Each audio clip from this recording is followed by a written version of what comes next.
Hi, and welcome to this week's video. Before I talk about Susan B. Anthony, I want to talk a little bit about reactionary or regressive versus progressive politics, and also conservative versus liberal. Make America Great Again is an expression of reactionary politics. Reactionaries seek to return back to a bygone era. They feel a forceful desire to return to a mythic past. Conservatives want to maintain the status quo. Liberals are more forward-looking. So, and there have always been reactionaries, and I'm afraid there always will be. And there will always be people who resist a racially diverse democracy. If you doubt me on that, I'm going to refer you to the fourth video in my series called The Authoritarian Personality. The danger isn't going to go away.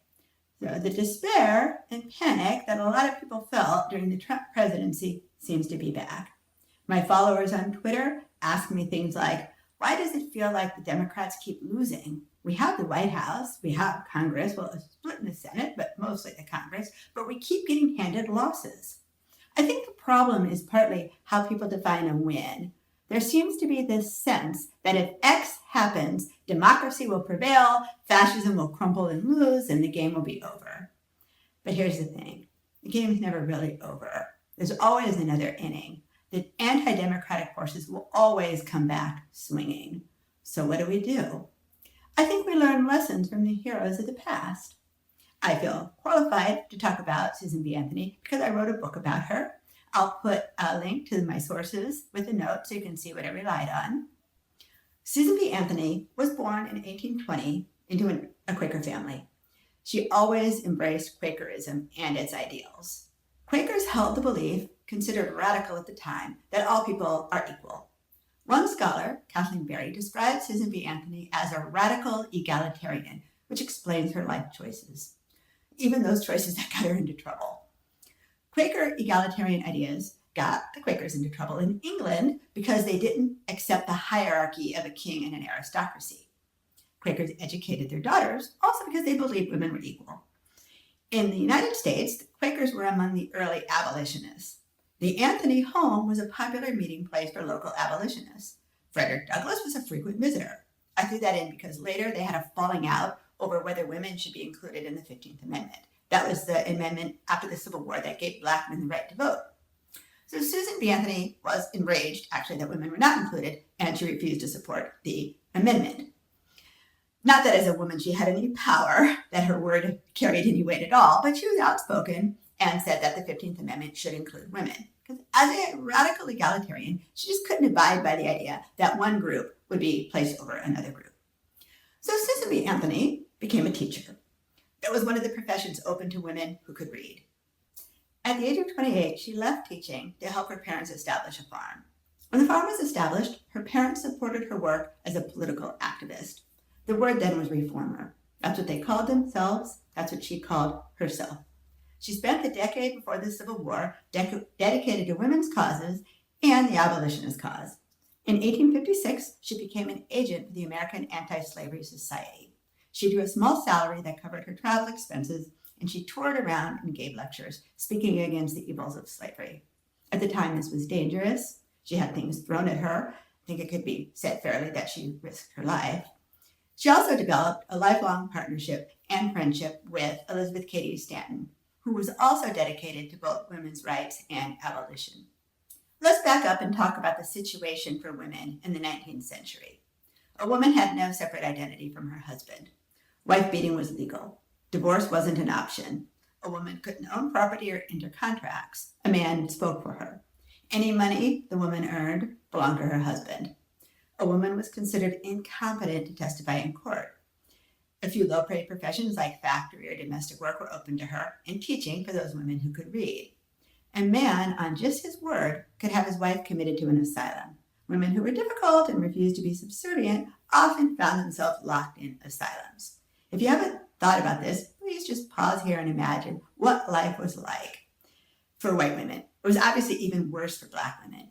Even after the Civil War, the rape of a black woman was not recognized as a crime. And Susan B. Anthony never got married. When she was asked why she never married, she said it was because a woman in marriage was not equal to her husband under the law. And this was true. The law was called coverture. A woman had no separate identity. She couldn't abide any social situation where people were not equal. She phrased it this way: women's subsistence was in the hands of men, and arbitrarily and unjustly he exercises his power over her. Now remember, at the time, the Republican Party was the more liberal party. So after the Republicans in Congress passed the 15th Amendment, giving the vote to Black men, the situation looked pretty hopeless for the cause of women's equality. Now the 14th Amendment, Section 2, specified that women were not included the word male. Susan B. Anthony and Elizabeth Cady Stanton understood that just after the Civil War, during this brief window, the Republicans had the power to push amendments through. It was a narrow window when the Constitution could be easily amended by the more liberal party. But the men, the Republican men, refused to include the women. So when the text of these amendments were being debated, Elizabeth Cady Stanton said, "If that word male be inserted in the Constitution, it will take us at least 100 years to get it out." To say that Susan B. Anthony and Elizabeth Cady Stanton felt betrayed by the men who they had been working alongside would be an understatement. Now, it's fashionable right now on social media to say things like this: maybe it's too late. What does that even mean? Chileans ousted Pinochet using democratic processes. What if, after Pinochet seized power, the Chileans had said, "Oh, looks like it's too late, so let's spread defeatism because that's so helpful"? Imagine how Susan B. Anthony felt when women were left out of the 14th and 15th Amendments.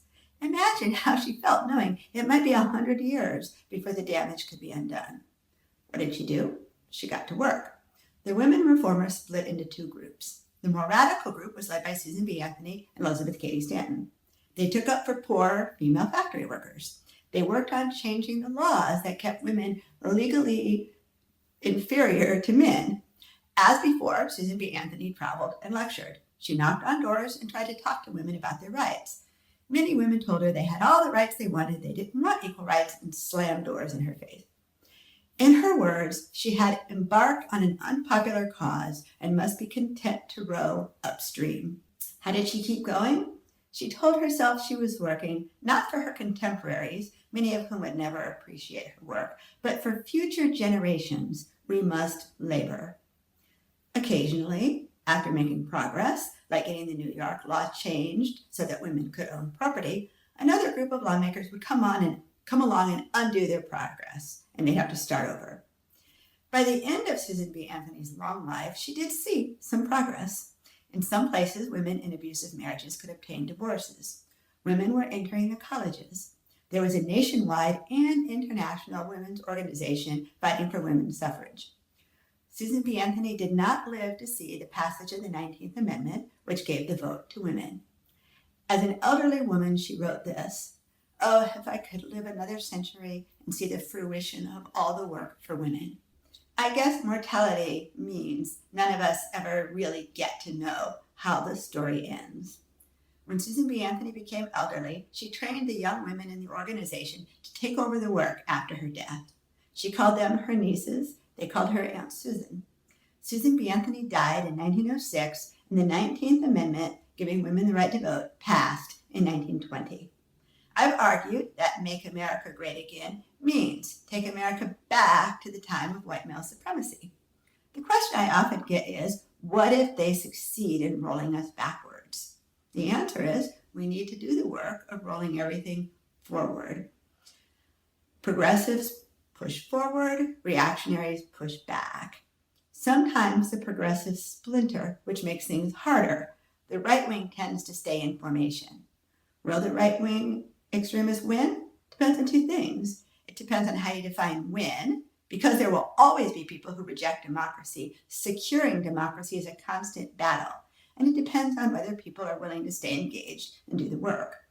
Political scientist Daniel Ziblatt, co-author of this book, said democracy requires constant mending. He also said that protecting voting rights is hard, grinding work. It may even take more than one election cycle. It may take a decade. Did Susan B. Anthony's life work pay off? I included this image in my book. After voting for Hillary Clinton in 2016, women flocked to Susan B. Anthony's grave to pay their respects.